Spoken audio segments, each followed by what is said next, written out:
operations over fears of targeted attacks, looting, and harassment. NITCOM appealed to South African authorities to take urgent and visible steps to protect all foreign nationals in line with international law and African Union protocols on human rights and free movement.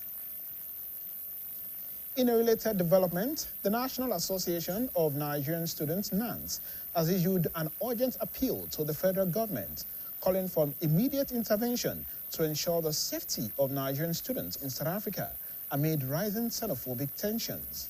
In a statement issued on Wednesday by Vice President for External Affairs of NANS, Anneke Kenechukwu, the student body expressed deep concern over what it described as a disturbing pattern of hostility and targeted attacks against foreign nationals, particularly Nigerians and other Africans.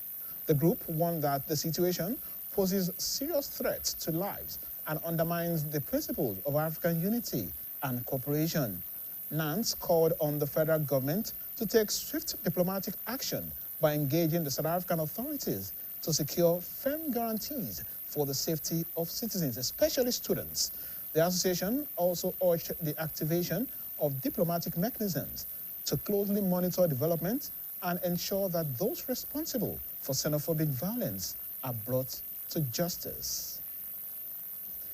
A former vice presidential candidate of the Labour Party in 2023, Yusuf Baba Ahmed, has dismissed the possibility of a unified opposition candidate for the 2027 presidential election, describing the idea as impossible. Baba Ahmed said this in a television interview while reacting to the Ibadan declaration by an opposition coalition which agreed to field a single candidate to challenge President Bola Tinubu of the All Progressive Congress, APC. According to him, the Ibadan meeting was not attended by all opposition parties, but only the People's Democratic Party, PDP, and the African Democratic Congress, ADC. Baba Ahmed described the idea of a single opposition candidate in 2027 as a lie, arguing that the opposition coalition under the ADC is unlikely to succeed, adding that it would not fly even if his former principal, Peter Obi, is given the party's tickets.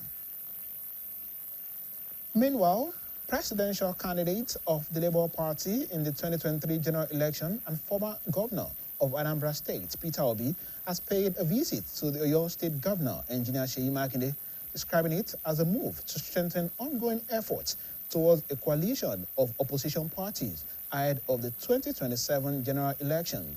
The visit is part of broader consultations among key opposition figures aimed at fostering unity and presenting a formidable front in future elections.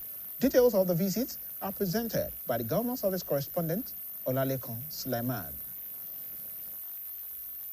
The presidential candidate of the Labour Party in the 2023 general election and former governor of Anambra State, Peter Obi, on Tuesday arrived at the Oyo State Governor's Office, Agodi, Ibadan, at exactly 2:44 p.m.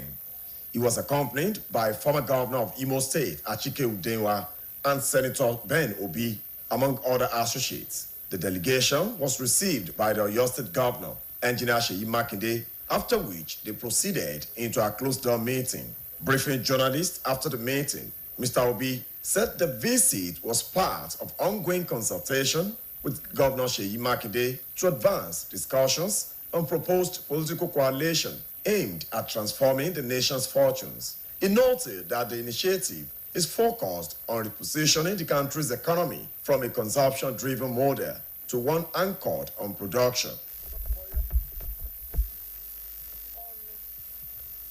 The coalition, the 2027 election, and the overall well-being of Nigeria, because it is about Nigeria.